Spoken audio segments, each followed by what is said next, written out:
Halo semuanya, perkenalkan nama saya Bonifasia Kristiani Friska dengan NIM 2241006 dari program studi Sistem Informasi. Bagi teman-teman yang sedang menonton video ini, jangan lupa di-like ya. Video ini dibuat untuk memenuhi tugas ujian tengah semester Desain E-Business.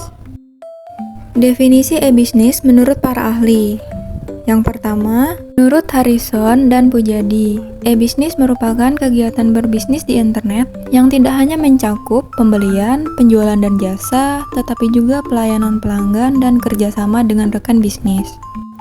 Yang kedua, menurut Dilion dan Kaur, e-business adalah sebuah teknologi untuk mengembangkan proses bisnis yang terdiri dari proses internal, organisasi seperti sumber daya manusia, sistem keuangan dan administrasi, serta proses eksternal seperti penjualan dan pemasaran, penyediaan barang dan jasa, dan juga hubungan dengan pelanggan sendiri.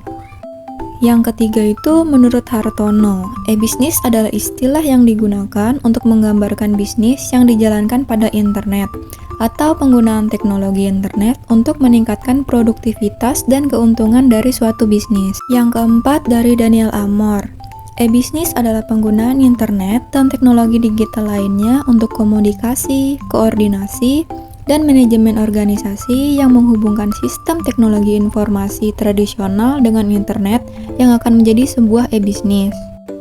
Dan yang terakhir adalah menurut O'Brien, e-bisnis adalah penggunaan internet dan jaringan dan teknologi informasi lainnya untuk mendukung perdagangan elektronik, komunikasi, dan kolaborasi perusahaan dan proses bisnis berbasis website. Perbedaan e-bisnis dan e-commerce. Jadi, e-bisnis adalah segala aktivitas bisnis via media internet sebagai medium komunikasi dan transaksi. Dapat dikatakan juga bahwa e-bisnis ini memiliki unsur yang serupa dengan bisnis yang lain. Hanya saja semua aktivitasnya dikerjakan dengan berbasis internet. Dan juga di sini ada e-commerce. E-commerce itu adalah wadah yang digunakan oleh penjual maupun pembeli sehingga dapat bertransaksi secara online, daring tanpa harus bertemu muka. E-commerce sendiri merupakan segala jenis transaksi jual beli produk, jasa dan informasi yang dilakukan secara elektronik dengan bantuan jaringan internet. Pertanyaan yang ketiga itu siapa yang termasuk pelaku e-bisnis? Peralatan atau sumber daya e-bisnis, kegiatan, sasaran, dan tujuan e-bisnis, serta keuntungan e-bisnis. Pelaku e-bisnis di sini mencakup perusahaan, penyedia jasa, dan pengembangan teknologi. Peralatan atau sumber daya e-bisnis di sini ada sistem pembayaran, website atau toko online, dan software manajemen. Kegiatan, sasaran, dan tujuan e-bisnis di sini ada penjualan produk, pemasaran digital, dan pelayanan pelanggan.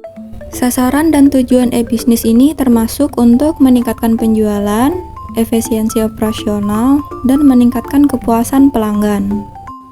Dan yang terakhir adalah keuntungan e-bisnis.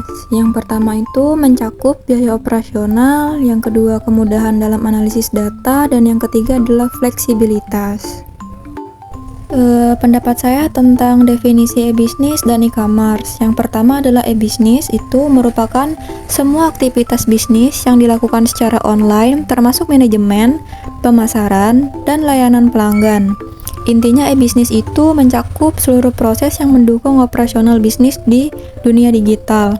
Sedangkan e-commerce itu adalah bagian dari e-bisnis yang khusus berfokus pada transaksi jual beli barang atau jasa melalui internet. Ini itu meliputi pembuatan toko online, proses pembayaran, serta pengiriman produk. Yang kelima itu adalah jelaskan mengapa e-government, e-commerce, e-learning, e-marketplace merupakan kegiatan e-bisnis. Oke, yang pertama di sini e-government. Menggunakan platform online untuk menyediakan layanan publik serta memungkinkan masyarakat untuk mengakses informasi dan melakukan transaksi dengan lebih mudah dan lebih cepat. Sementara e-commerce di sini itu melibatkan transaksi jual beli barang dan jasa melalui internet yang memungkinkan konsumen untuk berbelanja kapan saja dan di mana saja tanpa adanya batasan fisik. Nah, yang ketiga ini adalah e-learning. E-learning ini berfokus pada proses pembelajaran yang dilakukan secara daring, memberikan akses kepada siswa untuk mengikuti kursus, dan dapat mengakses materi pendidikan tanpa harus berada di lokasi tertentu. Sementara yang keempat ini adalah e-marketplace, berfungsi sebagai platform yang memfasilitasi interaksi antara penjual dan pembeli, menciptakan ruang perdagangan yang nyaman serta efisien secara online. Bagi teman-teman yang sudah menonton video ini, terima kasih ya. Bye-bye.